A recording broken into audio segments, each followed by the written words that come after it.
The John Murray Show on RTE Radio 1. Good morning. Coming up, we'll be chatting about Philip Chevron of the Pogues and Radiators from space fame, whose influence is being acknowledged by the list of stars that are turning out for his testimonial this Saturday night at the Olympia. Also, we'll be taking a look at the murky world of football agents and big money transfers as the deadline for the Premier League transfer window looms. But first, in 1 year, I have gone from being a self-published author to having a publishing deal with HarperCollins. Cliched, but dreams do come true. So says Beyond Grace's Rainbow author, Wexford woman Carmel Harrington. And she joins me now. Carmel, good morning to you. Good morning, Catherine. How are you? I'm great. So dreams come true. But a year ago, you made the decision to self-publish your first novel, Beyond Grace's Rainbow, as an ebook. What else was going on in your life at the time? Well, Catherine, I'd had quite a big change in my life because I am a former sales and marketing manager and had worked in the corporate world long hours, where I travelled a lot, both around Ireland and overseas. But then when I got married and started a family, it just wasn't conducive to being the kind of mother I wanted to be. So I made the decision to finish work and to become a full-time mother to Amelia and Nate. And while that was really wonderful that I could do that, I needed to earn some money somehow or other. And my husband encouraged me to follow this ambition that I had to be a writer. I'd always wanted to become a published author.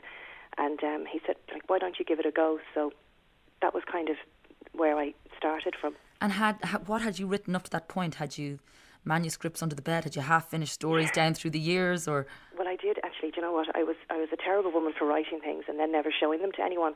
And the odd person might get a glimpse of them, but they literally were Beyond Grace's Rainbow. The first draft of that I had written several years ago, printed it out, and it was under my bed gathering dust, literally. And it was that my husband kept saying to me, this is really, really, really such a waste. You need to get this out. So I decided then, when my life kind of changed, we moved back home to Wexford, which is where I'm from. And I suppose the pace of life changed and I had more time to kind of think. So I thought, you know what, I'm going to rewrite Beyond Grace's Rainbow, bring it up to date, make it a little bit less shaky and a more polished novel, and look for that publishing deal. How long did it take you until you were happy with the finished manuscript?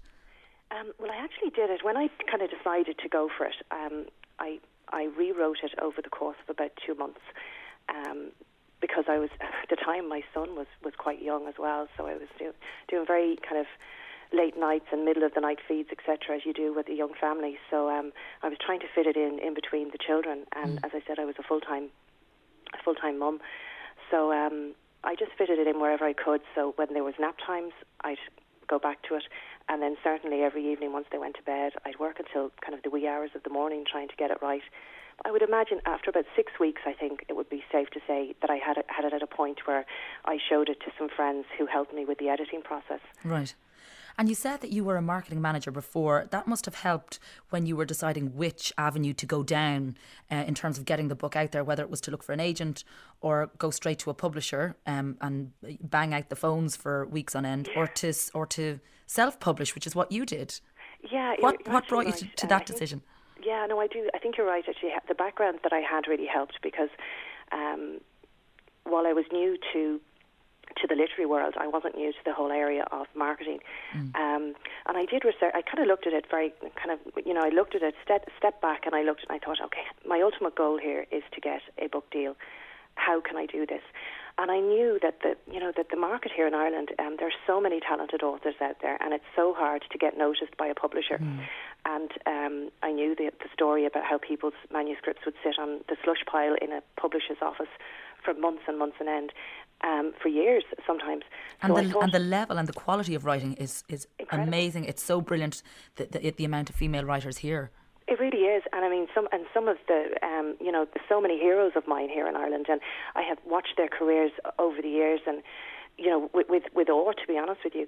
So I kind of thought to myself, well, maybe if I could prove that I could write, and I could prove that people, wanted to read my book without the backing of a publisher, then maybe I might get noticed. So that was kind of the reason why I looked at self-publishing.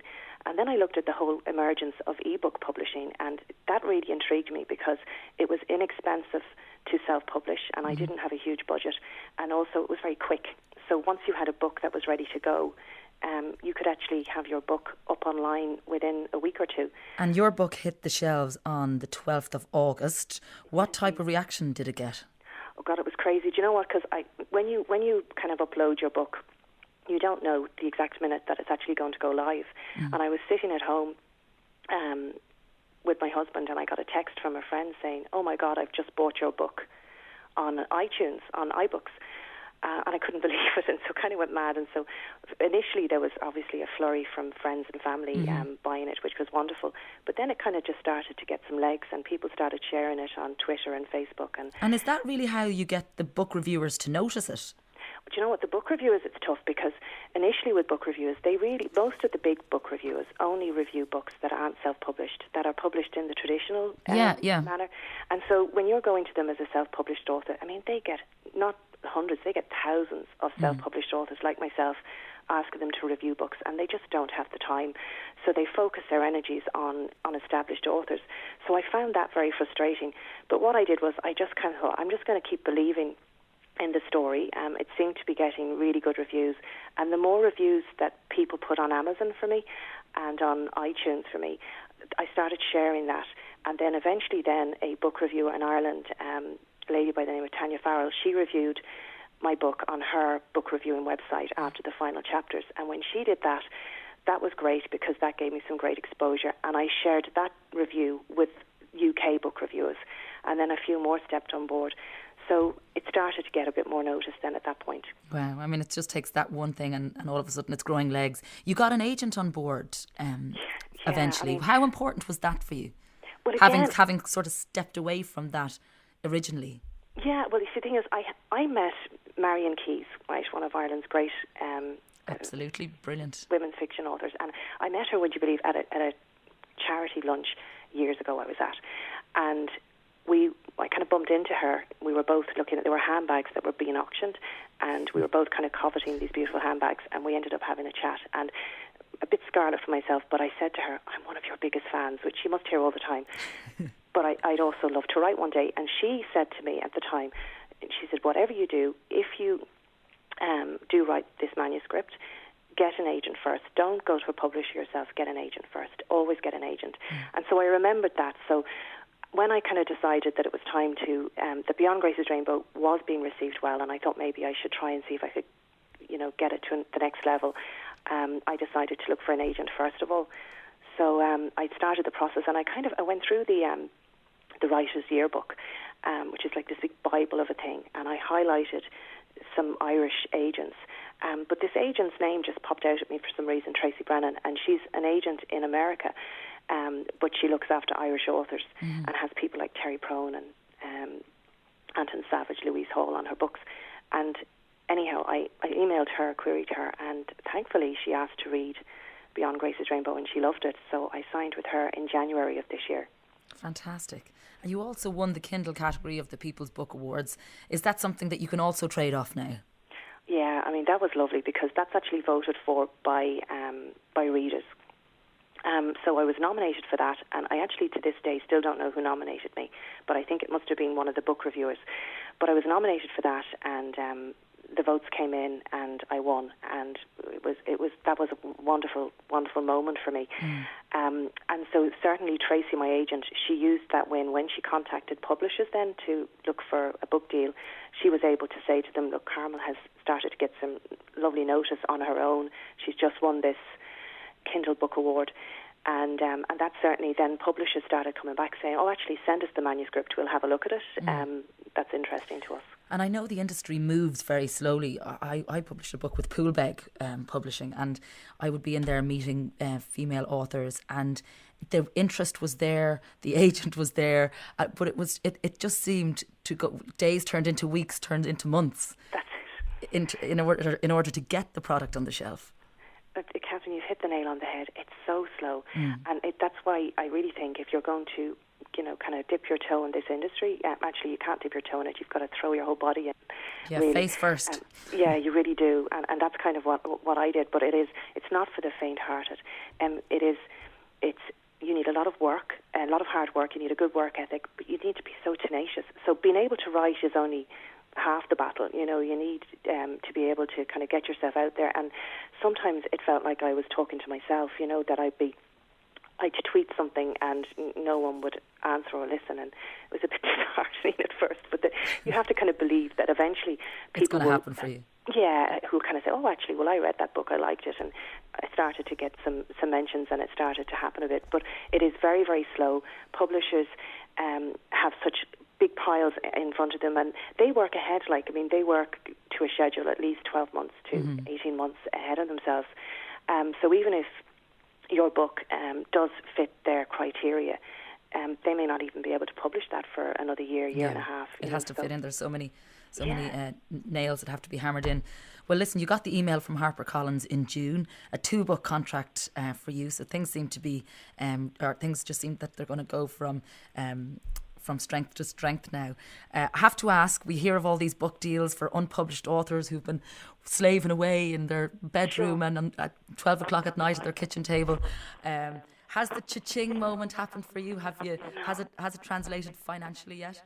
Not yet, and oh God, I can't wait, Catherine, for that to happen, because we've had a lot of beans on toast moments, to be honest with you, because we went from, when we decided that I would be a stay-at-home mum, it wasn't an easy decision, but we felt it was the right one, because I just travelled so much. I just was never going to see my kids, and I just couldn't do it, because they are literally the reason why I get up every morning. But we went from being a 2-salary family to a 1-salary family, and so it's been, like a lot of people in Ireland, there hasn't been a huge amount of spare change every week. And but I know you actually just didn't say that you painted I won't start seeing any money until the book actually gets published, which is the 12th of September. So it's in a couple of weeks' time. So once the sales start, I'm hoping people will buy it. And with HarperCollins, because they sell worldwide, it's not just the Irish market, you know what I mean? So I'm hopefully going to get some sales in the UK and outside of the UK. They've just launched in the US this particular label, Harper Impulse, this romance label, and they've launched just in the US as well. So hopefully some of the lovely American market will want to read my stories. So well, I know two of your biggest fans are your children, who, when the phone call came in from HarperCollins, were dancing around the kitchen table alongside yourself. Oh, so funny. I mean, yeah, we do a lot of, we do a lot of dancing and singing, as you do when you have a 3-year-old and an almost 2-year-old. And I have a kind of a silly ambition. I'd love to have been a singer. I can't sing, but I still like to sing randomly all the time. So we sing and dance a lot in this house. So as soon as I kind of said to them, Mummy's got a contract, everybody started to sing and dance, and it turned into a bit of a conga around the hall, which was lovely. But all the hard work paid off. Oh, it is. It really is. It's been a surreal week, Catherine, but it's been a lovely week. Absolutely. So well, listen, congratulations to you. The book again is Beyond Grace's Rainbow, and the author who I've been talking to is Carmel Harrington. Best of luck, Carmel. Back after this. Thank you. Podcast today's show at rte.ie/John Murray. The John Murray Show.